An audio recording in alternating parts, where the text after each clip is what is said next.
So what we're showing here at Gamescom is 5 versus 5. I'm gonna give you a caps locks on, yeah. We're showing 5 versus 5 hot joinable PvP.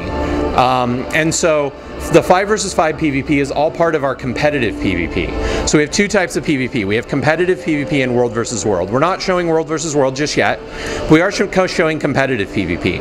And competitive PvP is our replacement for a lot of different types of PvP that were in Guild Wars 1.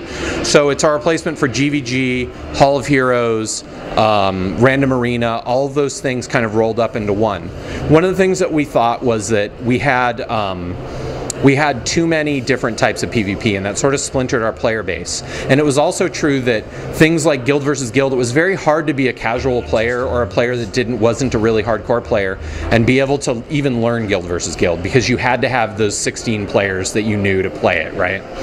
And so what we've done is we've gone to more of a hot joinable system along with automated tournaments.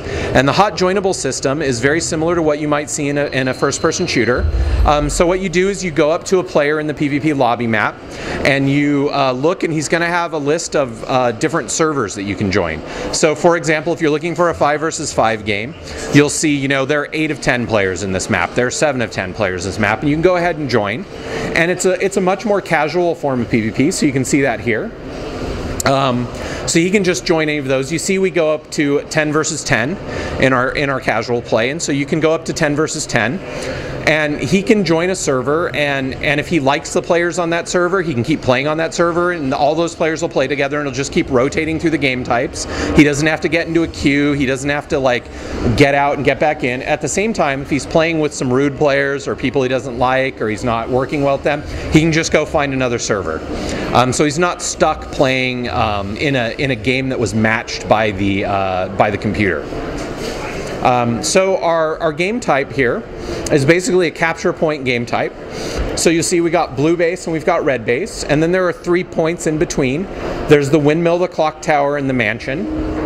And those points are basically capture points that the two sides are contesting. In addition to that, each side has a trebuchet, which is a big, large siege weapon. The trebuchet can be destroyed by the other team, and then you can go pick up a repair kit and repair it, very similar to Guild Wars 1 GVG.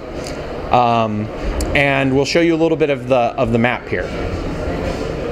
So I'll have Matthew go, and one of the things you'll notice is we try to take advantage of the fact that we've got a lot of movement-oriented skills in the game. The map itself has a lot of Z-axis. It has a lot of places where you can jump up, a lot of hidden pathways, that sort of thing. You can get a real good look at it. And the other thing about the map that's really cool is a lot of it is destructible. So what that means is, as players are going to play the PvP map, the ways that you can get into places are going to change. So for example, that building right there has one of the points that you're supposed to contest. So now that Matthew's blown the top off of it, the players who are up on that ramp can jump down and see down into it. And that's just a little example of, there's all kinds of different destructible points on the map. And as the map progresses, players will be able to open up new pathways, create new things. You'll also notice that what we wanted to do with the trebuchet is make it a skill-based thing.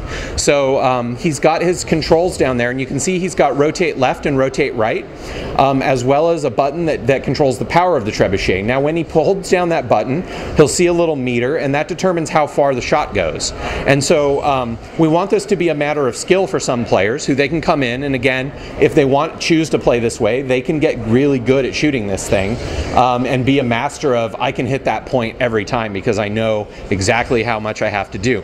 And the trebuchets are a very, very important part of this map. So we'll go take a little tour of some other places on the map. So the trebuchet does a lot of damage. It doesn't instantly kill people, but it also knocks them out. So that's particularly good in a capture point map where it knocks the enemy team outside of the capture points. The other thing it does is it really destroys the environment. So you see another example there. Matthew broke that window to make a little entryway for himself. Now he can jump up onto those crates, break the window there, and go out. And then as you see, he's using his movement skills to get around the map really quickly. And we want to have all of those different paths and things like that. That's also a destructible thing, so you can hide behind that earlier. And then once it's destroyed, you can no longer do that. So that's the basics of our PvP, and this is the first map that we're debuting. As I said, we're showing this off at the ESL booth. If you want to go and find out what it's actually like to play against real players, you can go and play 5 versus 5 there. They have some machines set up.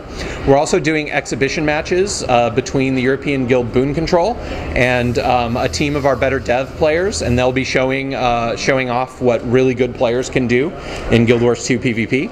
At least we hope our dev players are showing that off. But so I think that's basically the end of our presentation.